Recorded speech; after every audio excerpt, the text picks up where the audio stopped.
నమస్తే నేను Chandana welcome to great Andhra big story. Chandrababu చుట్టూ సరికొత్త ఉచ్చు బిగుసుకుంటోంది. ఓడితే ఒక బాధ, గెలిస్తే 10 బాధలు అన్నట్టుగా ఉంది. బాబు రాజకీయ జీవితం అంధకారంగా, అయోమయంగా, అతలాకుతలంగా, శిరోభారంగా, శిథిలప్రాయంగా మారనుంది. అది ఎలాగో చూద్దాం. రానున్న ఎన్నికల్లో వైకాపాదే గెలుపని సర్వేలన్నీ చెబుతున్నాయి. పోయినసారి కంటే ఈసారి వైకాపాకు ఎన్ని సీట్లు తగ్గుతాయి, ఎన్ని పెరుగుతాయి అనే టాపిక్ మీద చర్చలుంటున్నాయి తప్ప ఆ పార్టీ ఓటమి గురించి టాపిక్ లేదు. తెదేపా గెలుపు గురించి కెమెరాల ముందు పచ్చ మీడియా వాళ్ళు తప్ప ఆఫ్ ది రికార్డులో వాళ్ళు కూడా వైకాపా ఓటమిని ఊహించట్లేదు. దీనికి తగ్గట్టుగానే ఉంది ప్రతిపక్ష కూటమి పరిస్థితి. 3 పార్టీలు కలిసినట్టుగా కనిపిస్తున్నా కూడా కలిసికట్టుగా ఉన్నట్టు లేవు. అంతర్గతంగా ఏడుపులు పెడబొబ్బలు వినిపిస్తున్నాయి. సీట్ల సర్దుబాటు విషయం కొంత, అంటి ముట్టనట్టుగా వ్యవహరిస్తున్న మోదీ వైఖరి కొంత ఆ కూటమి ఉత్సాహాన్ని నీరుగారుస్తున్నాయి. ఓడే ఆటకు హైరాణ ఎందుకన్నట్టుగా మొక్కుబడికి వచ్చిన నరేంద్ర మోదీ 4 ముక్కలు వల్లించి వెళ్లిపోయాడు. దాంతో తెలుగు తమ్ముళ్లంతా మనసు విప్పి మోదీని తిట్టలేక, పొగట్టానికి పాయింట్ లేక మౌనవ్రతం పాటిస్తున్నారు. ఇదిలా ఉంటే తనకి సీట్ ఇవ్వలేదని రఘురామరాజు కత్తిని దూస్తున్నాడు. తొలుత జగన్ని, సోము వీర్రాజుని తనకి సీటు రాకపోవడానికి కారణభూతులని చెప్పినా చంద్రబాబు తన కోసం పోరాడాల్సిందేనని, భాజపాతో గొడవ పెట్టుకునైనా నర్సాపురం సీటు తనకి ఇప్పించాల్సిందేనని రాజశాసనం చేశారు. తాను తెదేపా కండువా కప్పుకోకపోయినా, భాజపా తీర్థం పుచ్చుకోకపోయినా ఇలా అనగలుగుతున్నాడంటే ఇక సీటొచ్చి గెలిస్తే పరిస్థితి ఏంటి? కూటమి కూడా గెలిస్తే సన్నివేశమేంటి? రఘురామరాజు అడిగిన ప్రాజెక్టు నల్లా చంద్రబాబు ఇవ్వాల్సిందే. ఇవ్వకపోతే రాజాగ్రహానికి కమ్మ ప్రభువు వణకాల్సిందే. అలా ఇవ్వలేదనే కదా ఆయనకు జగన్మోహన్ రెడ్డితో గొడవ. ఇదిలా ఉంటే కూటమి గెలిస్తే చంద్రబాబు ఎదుర్కోవాల్సిన అన్నిటికంటే పెద్ద సవాలు కాపు నాయకుల అనుచరులు. అసలేమీ లేకుండానే బలహీనంగా ఉన్న తెదేపాకి మనం ధైర్యం ఇవ్వాలి అంటూ పవన్ కళ్యాణ్ పెద్ద స్టేట్మెంట్ ఇచ్చాడు ఆ మధ్య చంద్రబాబు అరెస్టు టైంలో. ఇక నిజంగా గెలిస్తే ఇంకేమైనా ఉందా? అసలు ఆ గెలుపు తమ వల్లే వచ్చిందని ముఖ్యమంత్రి అయినా సరే చంద్రబాబును కుక్కిన పేరులా పడుండమంటారు. దశాబ్దాలుగా ఉగ్గపట్టుకుని ఉన్న రాజ్యాధికార వాంఛని దురుసుగా వాడుతారు. దురుసుగా ఎందుకంటే తెదేపా సామాజిక వర్గ ప్రమేయం లేకుండా తాము ఏలగలమని చూపించటానికి, తమదే పైచేయని నిరూపించటానికి. ఆ ఊపులో అసలు నాయకులు ఎలా ఉన్నా వెనకనున్న అనుచరులు అరాచకాలు చేస్తారు. గోదావరి జిల్లాలో దళితులకు, గిరిజనులకు, అక్కడి కాపులతో సయోధ్య ఉండదు. ఈ 2 వర్గాల మధ్య చిచ్చు రగులుకోవచ్చు. దాన్ని ఆర్పడానికి చంద్రబాబు నానా ఇబ్బందులు పడాలి. ఒక రకంగా చెప్పాలంటే కాపుల అధికార వాంఛని, వాళ్ల దూకుడిని చంద్రబాబు తట్టుకోలేడు. ఇప్పుడు టికెట్ల విషయంలో అంతర్గత పోరుకి 100 అసలు పోరు అప్పుడు చోటు చేసుకుంటుంది.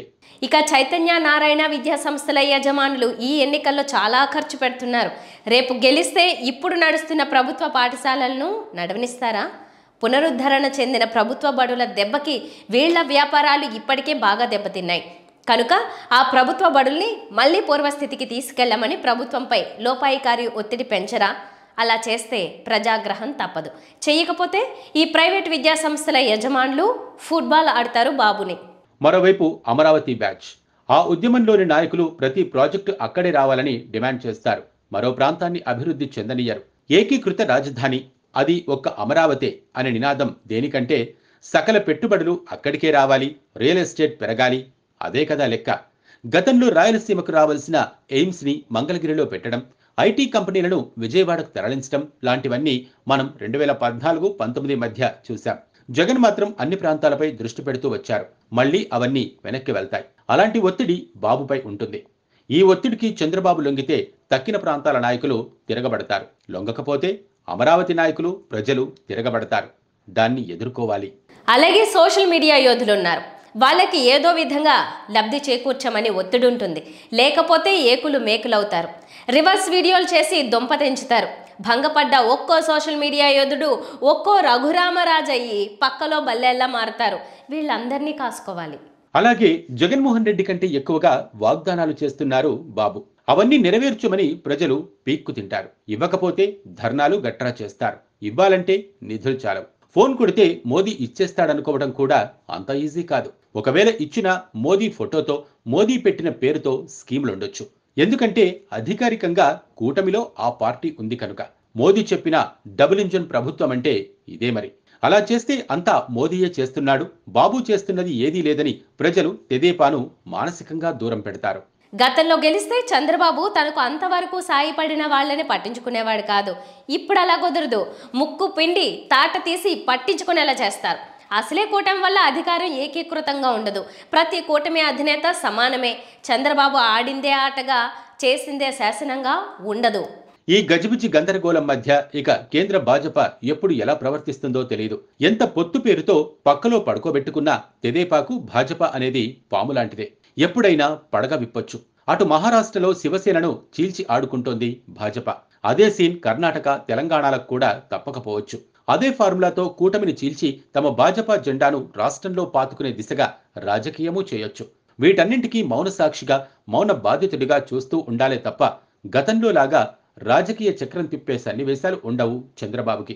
దీన్ని బట్టి అర్థమవుతున్నది ఏంటంటే, గెలిచిన చంద్రబాబుకు క్షణం మనశ్శాంతి ఉండదు.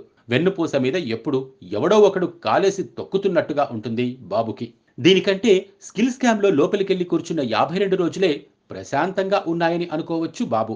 ఓడితే జగన్ నుంచే భయం, గెలిస్తే పైన చెప్పుకున్న సమస్త సమూహాల నుంచి దినదినగండమే. ఇలాంటి ప్రభుత్వ పాలనలో రాష్ట్రాభివృద్ధి వగైరాలన్నీ మళ్ళీ గ్రాఫిక్స్లో చూసుకోవాలి తప్ప నిజ రూపం దాల్చడం జరిగే పనే కాదు. ఇన్నేసి ఒత్తిడుల మధ్య ముఖ్యమంత్రి సీట్ అంటేనే వైరాగ్యం కలిగేలాంటి పరిస్థితి దాపురించవచ్చు చంద్రబాబుకి. ఎందుకంటే అంతమందిని వాడేశాడు. మరి వాడబడ్డ వాళ్ళంతా గుండెల మీద కుంపట్లవుతారు. ఆ మంటని మోస్తూనే ఉండాలి. అది బాబు గెలిస్తే భవిష్యత్తు. ఇక ఓడితే సీన్ వేరు. గెలిచిన ఎంపీలు, ఎమ్మెల్యేలు ఆగమన్న ఆగకుండా భాజపాలోకి జంప్ అవుతారు. చంద్రబాబుకి జెండా తప్ప జనం మిగలరు. ఆ జెండాని కమలం కాళ్ళ దగ్గర పెట్టేసి శరణు వేడేసి రాజకీయ సన్యాసం చేసేయాలి, లేదా ఆ పార్టీని భాజపాలో విలీనం చేసేయాలి. ఆ రెండు కాదనుకుంటే కేసులన్నీ కోరలు విప్పుతాయి, కటకటాల తలుపులు తెరుచుకుంటాయి. ఇది వాళ్ళ బిగ్ స్టోరీ. మరిన్ని టాపిక్స్తో మళ్ళీ కలుద్దాం. నమస్తే.